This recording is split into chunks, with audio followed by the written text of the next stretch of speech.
China has just held its 14th National People's Congress, setting out plans for its economy.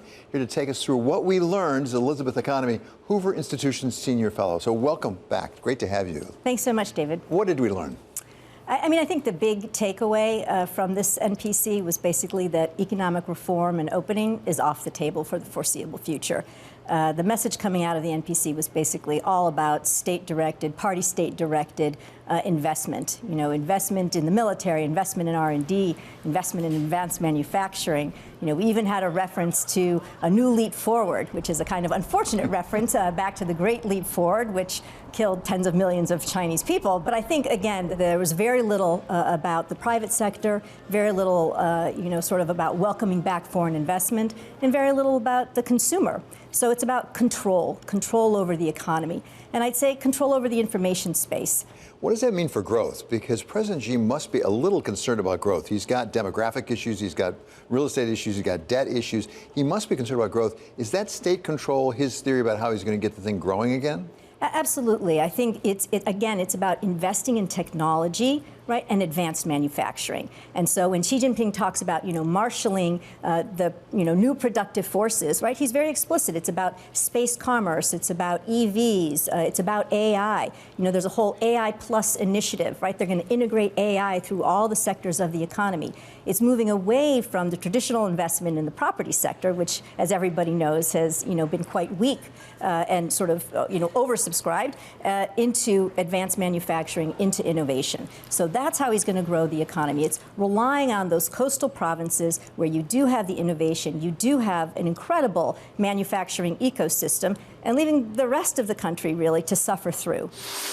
One challenge President Xi faces is demographic, as the Chinese population ages and the birth rate remains low, which Ishwar Prasad of Cornell sees as driving the move to invest in technology in order to increase productivity. They are looking to investment in the defense sector, partly for national security reasons, but partly also as a technology play. They are very keen to aggressively increase investment in the new technology sectors, especially green energy, electric vehicles, and a variety of other technologies that are seen as technologies of the future. So that's where the real emphasis is going to lie, because ultimately, I think the Chinese government recognizes that if it wants the economy to grow in a sustainable way, it's going to have to generate much better productivity growth, because investment growth by itself is not going to do it, especially in the property sector and other sectors which traditionally used to drive growth. And with weakening demographics, productivity is really the one thing that can boost or at least hold up growth.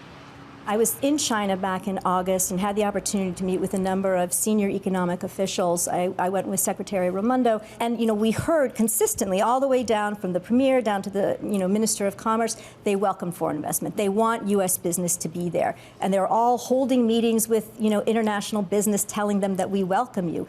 But there are no steps, there are no concrete steps being taken to demonstrate that welcome. And so what you have is the security apparatus in China taking all sorts of measures that in fact are signaling the opposite. And so I think there's really a battle between the economic reformers, the few that still remain, and the security apparatus. And it's really the security apparatus that Xi Jinping has empowered.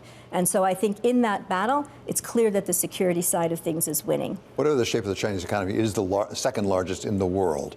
And it's very different, it strikes me, than when we were dealing with the Soviet Union back in the 60s and 70s. We could sort of avoid that economically. China, the West cannot avoid China, dealing with China. So what is the U.S. and Western policy economically toward China right now? I mean, I think, there are many debates within the United States alone, but also among our European and Asian allies about how do we strike the right balance. And I think, the code word, of course, is de-risking, right? And what does that mean, and how do we look at that? And I think there are a number of ways in which, we in the United States are de-risking. I think first, there's the issue of de-risking around national security. And that's the most important thing, right? We want to make sure that whatever it is that we're selling to China, or any investing that we're doing there, or any investments that they're making here, we are not doing anything that is helping them technologically with products that are going to potentially undermine our own national security. Right? So I think that's number one. Then there's de-risking around our supply chains.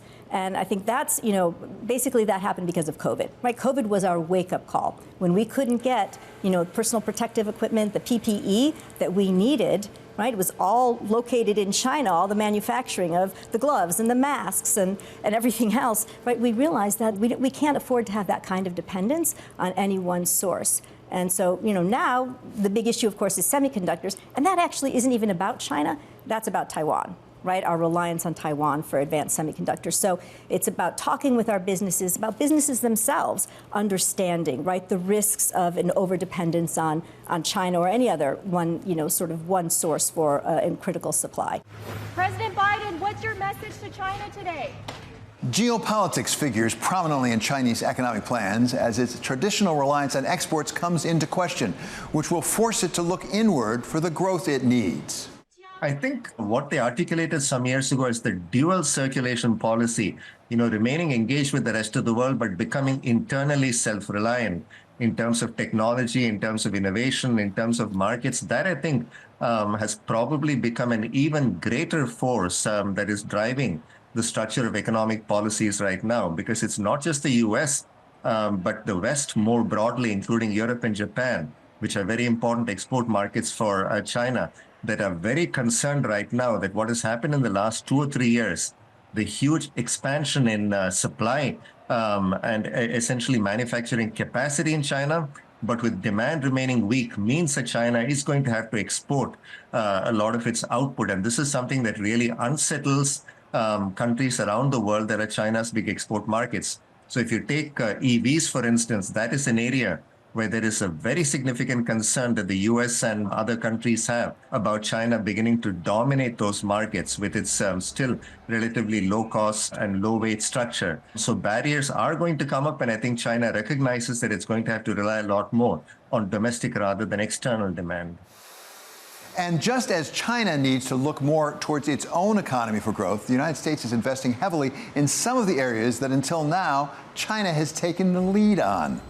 I think that is a big part, frankly, of the Biden administration strategy. All of the investment through the CHIPS and Science Act, through the Inflation Reduction Act, through the bipartisan infrastructure law, all of those things are about taking some part of government capital to incentivize private capital to come in, to rethinking sort of the rules and regulations around these sectors to incentivize more investment, because yes, we don't want to be left behind. We don't want to end up with areas that, for whatever reason, our companies decided not to invest in. One of the things I think that we really need to focus on is our persistence. I think back to 1979, President Carter was putting solar panels on the West Wing in 1979.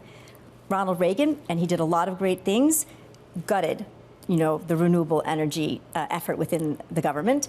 And today, China, of course, which was nowhere, let's face it, in the late 1970s when it comes to renewable energy or to solar panels, is now the leading manufacturer and exporter of solar panels. And I think in sector after sector, you see that China is willing to invest for decades until it emerges as the global leader. And we need to have some of that as well.